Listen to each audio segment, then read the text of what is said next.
What's up, everybody? Thanks as always for supporting the show. It would mean a lot to me if you would take a second to scroll down and hit that subscribe button to the Hoops Tonight YouTube channel, and then follow me on social media on TikTok, Instagram, and Twitter so you guys don't miss any of our content over the course of this season. All right, let's talk some basketball. All right, my number 7 is a team that I'm actually kind of sneaky high on, and I had to really temper myself because there was a version of this list where they were higher. And it's the New York Knicks. And Here's my reasoning. I think if a couple of things go right for them, and that's Mitchell Robinson coming back from his ankle injury, which apparently there's some optimism coming out of his camp that it's a possibility. If Mitchell Robinson can come back from his injury, if Julius Randle can come back and get in rhythm in time for the playoffs, I think they're one of the most physically imposing teams in the league. The numbers coming out of their core three are insane. 285 minutes of Randle, Brunson, and Anunoby, 129 offensive rating, 104 defensive rating, and a 56% rebound percentage. And before anybody brings up the talent stuff, I think personally Jalen Brunson is a fringe superstar type of guard. I think he is so good. Let me put it this way. I think he's closer to like what people think Dame is than like the Donovan Mitchell tier, in my opinion. Like I think he is. I think Jalen Brunson is freaking awesome. And I think if you give him a truly physically imposing team that can defend at an elite level, that can rebound at an elite level, and as long as Julius Randle doesn't piss down his leg when he gets to the playoffs, I think they have that type of potential. Am I too high on the Knicks? What do you feel about the Knicks? The Knicks were my clear third team in the East, for sure. I had them a little bit lower in the grand scheme of the league. I had them 9th. I have a couple of teams in the West ahead of them still, but we're not too far off in terms of where we are. If you have them 7, I have them 9th. I am generally with you that this construction of this roster really accentuates Jalen Brunson and makes him to the point where, look, I would have Donovan Mitchell in this tier, but I don't mind your take there that like he is within that Lillard Mitchell grouping of players at this point. He really just kind of is. He is a fantastic player in terms of being able to get to his spots. He decelerates exceptionally well. He's constantly on balance. He has elite touch. He is a genuine 3-level scorer in a way that you need 3-level scorers to consistently keep defenders off of their toes. Now, how much do you trust him in isolation versus without a ball screen? The only reason I say that is because I don't know if they have another guy on this team that can score without a ball screen right now. That's my one concern about this. Everything is so tied to what Jalen can do offensively, being able to create separation, being able to make the offense work. What do they do if an opposing team, I'm trying to think of like in the West, for instance, right? Like if an opposing team is just like, fuck it, we're going to throw Kawhi on him and like, just go, okay, like, let's make this work. Or the Nuggets throw KCP on him and say, let's go crazy and like completely shut it down. On top of it, teams are going to attack him on defense. That's the reality. The Cavs last year had an easy spot to hide Jalen Brunson on, and Tibbs did that immaculately well. They spent time using the LeVert, Okoro, etc. grouping at the 3 where they'd space that guy into the corner using like an attacking help defender, and they spent time with Brunson using him as like a rest defender, basically to get him a blow to be able to get some like active rest on the court, basically. The Heat also really gave him a lot of options to be able to hide on in a real way. If they run into the Celtics, there isn't a place to hide.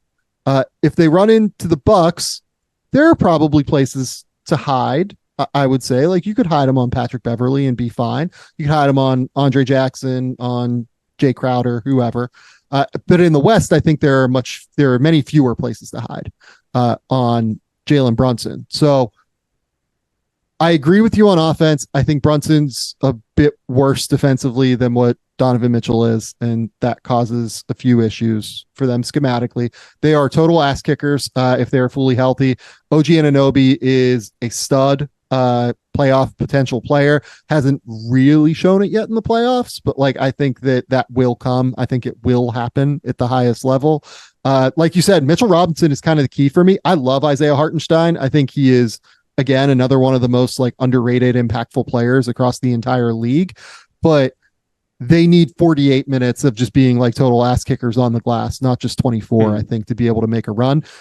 Honestly, if they got placed into a Bucks series right now, I really might take them. Oh man. Against the Bucks. Yeah, well, to put it clearly, if they started tomorrow, the Bucks aren't sharp enough.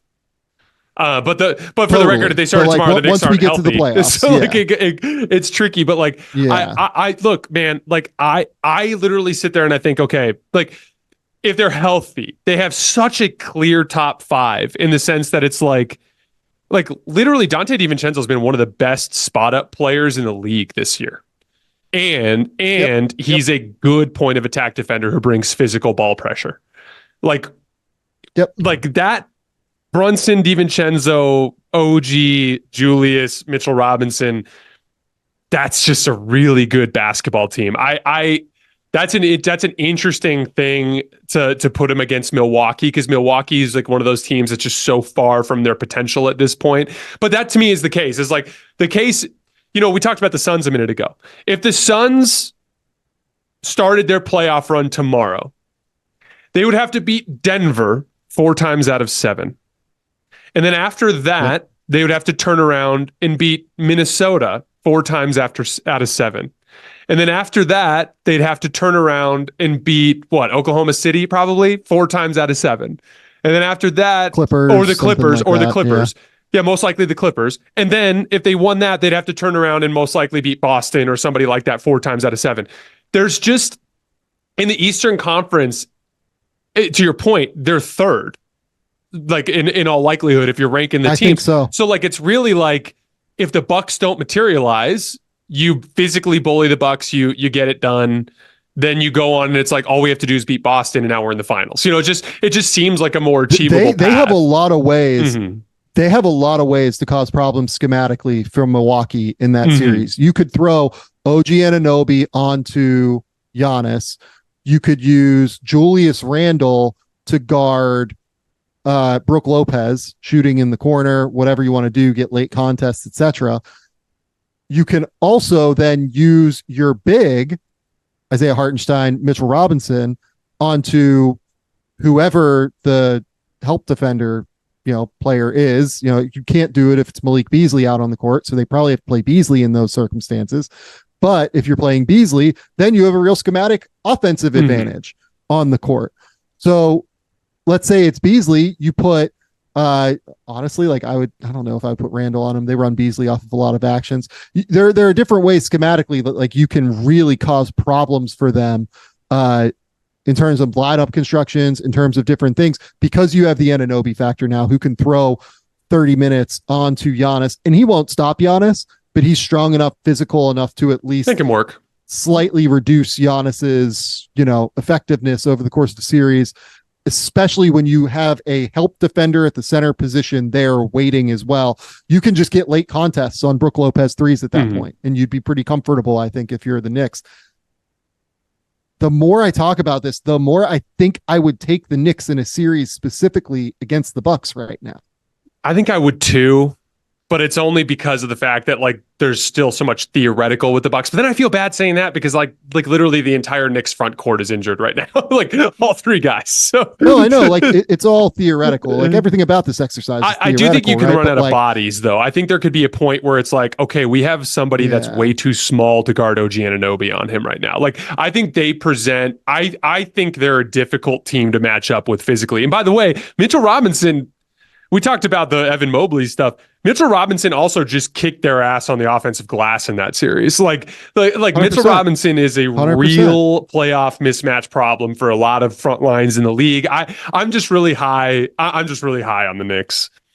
No, I'm 100% with you. And by the way, that could create a real just like possession issue because the Bucks never hit the offensive glass. Like that's your whole thing. Like they would really have to. They've been a good defensive rebounding team this year. They haven't been a great defensive rebounding team this year.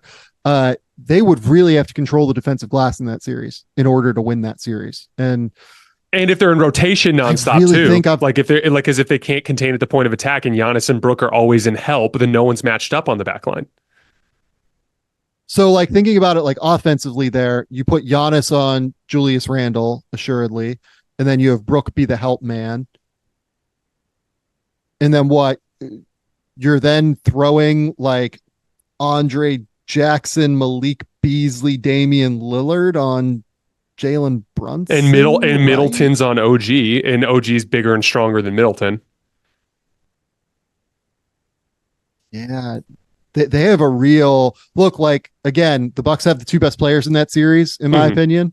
That might be enough, but the Knicks have real schematic advantages against the Bucks in a series that are interesting. Also, let's just call it what it is. I think Jalen Brunson's been a substantially better player this season than Dame.